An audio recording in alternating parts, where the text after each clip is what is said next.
Happy Valentine's Day Grandpa by Lowell Bitchks. This Valentine's Day I wanted to do something for my grandpa but I couldn't think of what to do. My grandpa had an Xbox 360 but no Xbox Live, so he was stuck on offline games, so I went to my games and looked through all the cases and found 13 days worth of gold cards. He was really happy. Me and him are about ready to play. Starbucks workers are wholesome. Woo thanks Starbucks workers. My fandom is a bandito. So I went to Starbucks with my mom. We wanted a cappuccino and a lemon cake. So we go in and order. My mom has a $100 bucks on her because she didn't have change and didn't know if her card had any money on it. So we paid for it and they told us that they didn't have change for $100. The manager comes in and tells us it's on him. It was so pure and soft. This just happened a few minutes ago. We said our thank yous and left. They were so Nice Man and Cute Kid by Tomboy1412. So this just happened that I witnessed at my local Walmart. Yes, Walmart. So I was sitting waiting for my mother at the front when a man walks out with his son in the cart. A woman comes in with a baby in a carrier and the man calls out to her. He offers the cart to her and picks up his son, giving her the cart. I smile and his adorable son sees me. I have blue tips in my hair and this was probably his first time seeing hair like that. As he and his dad walk away, he points at me and starts saying what sounded like "What's that?" at me. My Family Heritage by Wounded Medicine. Okay, so for some background, I have some Southern heritage, mainly just Kentucky. My family isn't racist and we have a history of being kind to other races. Several of the babysitters that I've had were black and Latino and I was with them half of the time.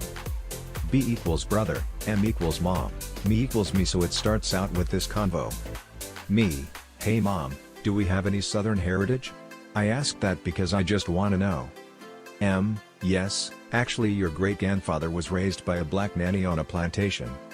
B: was she a slave? M: no, she was treated nicely and was considered family. Me, lighting up, wow. My Childhood Neighbors by Murky Donut. I'll try to make this short and humble. So my family owns a small property in a village with about 16 houses and maybe like 40-ish people, a small farming/vacation place. When I was about 10 years old, my grandma, who lived in said village house, passed away and I got separated from my father, who lived in same village.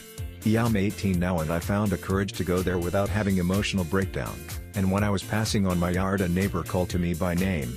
I used to buy and carry big milk kegs from him when I was 10 and he recognized me after 8 years, and not only him, I also ran into my childhood friends with whom I played soccer with. After we talked and went our ways, I realized I had tears in my eyes because despite me leaving this place for 8 years, everyone remembered me and I remembered them. I've never felt such warmth. I trade a good Pokemon for my friend by Extracken. So I was in 3rd grade and loved Pokemon. After school I would battle and trade with kids. Oh, had a friend that I loved to battle with. He was trying to get a crocodile from a kid by trading in Lucario. But the other kid apparently hated him and wouldn't do the trade cause I don't like you. When my friend left in defeat, I went over and traded an X for it. I walked over to my friend and showed it to him. First he thought was teasing him and was sad. I then gave it to him. The kid who wouldn't trade it to him had a face of shock and disbelief.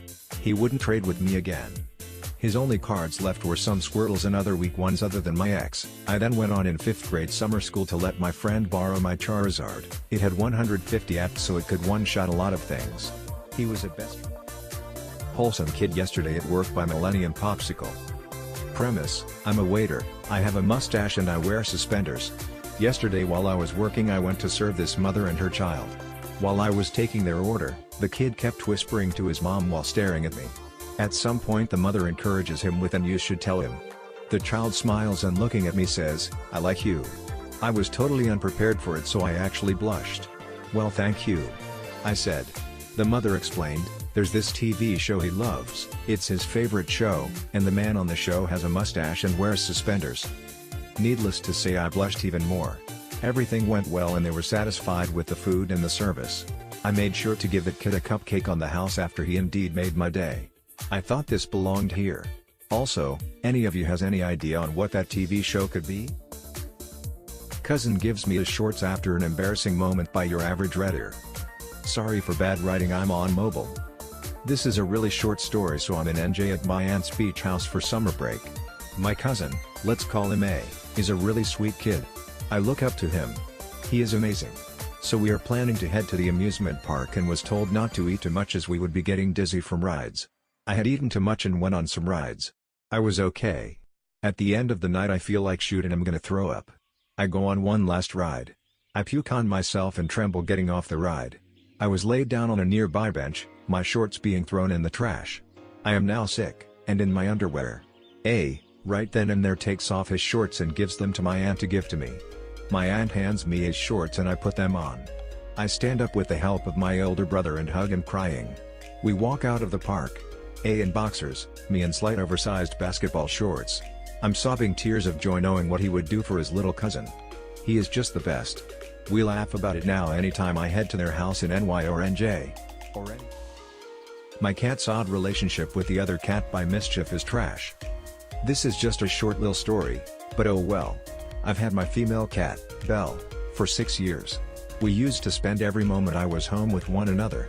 5 years later, we got my male cat, Griffin. I didn't stop spending time with her, but I had to balance it out with Griffin, so naturally Belle started to resent him. She hisses at him and will even try and slap him, not scratch, just slap. One day, one of our dogs snuck upstairs. The dogs aren't allowed upstairs, because the cats usually stay upstairs and they were scared of them. This was back when Griffin was smaller, and terrified of the dogs. He's besties with both them now, even though they're like 5x as big as him.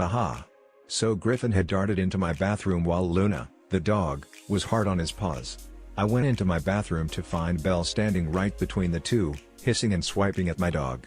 Luna eventually ran out, and I led her farther away so I could go back and take her downstairs later. I went to make sure the cats were okay. They both were. Now I know cats can't feel human emotions or anything, but the next part was so real that they must. Griffin looked at Belle from where he hid, all surprised and thankful that she saved him. Luna isn't mean or anything, but he was small. Belle looked at him, huffed in what I'd call embarrassment and fled the scene. Nowadays, Belle is still pretty rude to him and does still scare him off a lot, but she's gotten quite a bit gentler with him. I even saw them laying in the same bed once, just a few inches apart. Even when Belle tries to fight him, he thinks she's playing and gladly plays along. I think she enjoys it, too, but she'll... How a haircut turned into the highlight of my week by AuroraF86. So, a bit of background, I'm a white male grad student in my 6th semester, and I've been growing my hair out since the start of grad school. Recently, I decided to have my hair cut short and donated, mostly because I was tired of the maintenance required to keep it neat and fed up with parts of my ponytail getting caught wrong and pulling, or coming loose and flying in my face all the time. So on Ash Wednesday, March 6th, I went into a hair salon right near my apartment. The stylist was very pleasant and supportive of my intention to donate my hair. She pulled it together into 4 separate braids, front and back, and cut the braids off with a trimmer. So far, so good. While she was doing the rest of my haircut, she suddenly stopped and drew my attention to the front desk nearby. There was a gentleman there, paying for his own haircut. He noted that I was donating my hair, which I confirmed. Then, he asked me if he could pay for my haircut. I was floored. At first, I had no idea how to respond. I told him that he didn't have to, that I was willing and able to pay for my own haircut. But he insisted. He thanked and complimented me for doing such a kind thing for someone with hair loss. After he left, the stylist and I chatted a bit about what just happened, still amazed. Then he came back and asked if he could take a picture of my braids to share on social media. Forget floored, I think my jaw hit bedrock. I was so stunned by this sequence of events. I didn't even try to rationalize it as just a coincidence. As I walked home, I said a very heartfelt rosary in thanksgiving, not for the free haircut, but for the existence of such kind, generous people.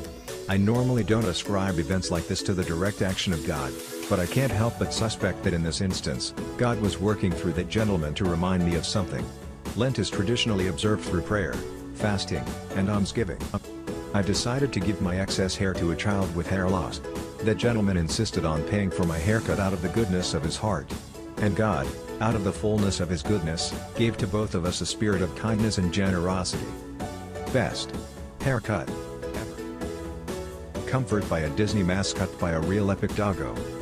Okay, a little backstory. I went to Disney World in 2017. Okay, now I was alone because I lost sight my family and I can lose my memory sometimes, usually when I have a nervous breakdown, not sure why, but it happens, and certain words or movement will trigger my memory to come back.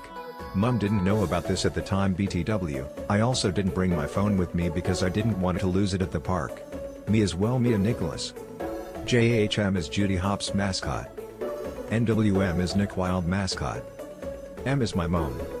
S is sister. LS is little sister. Okay, now on with my story. Underscore. Me, M, S, and LS were sitting at a table outside until I had to go to the bathroom. Me, Mom, I am going to the bathroom, okay. M. Okay, we will be at Tomorrowland entrance waiting for you.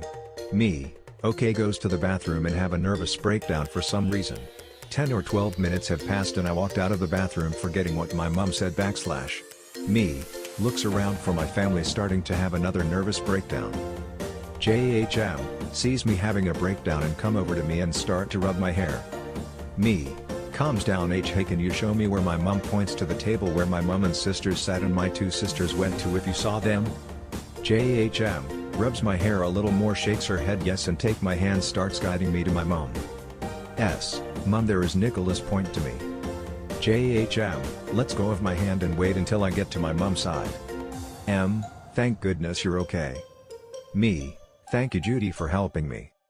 JHM, nods her head and waves goodbye, then walk away. Me and my family spend the rest of the time there and later stayed for a parade they have for everyone to dance, just getting my memory of what my mom said, and then the same mascot notice me and walk up to me. JHM, rise her arms for a hug. Me, hugs her, thanks again Judy. JHM, gives me a thumbs up and rubs my hair one last time, then walks to NWM, also thing where it looks like she whispering. NWM, waves to me and then gives me a thumbs up. Then all of characters started to dance together. The end.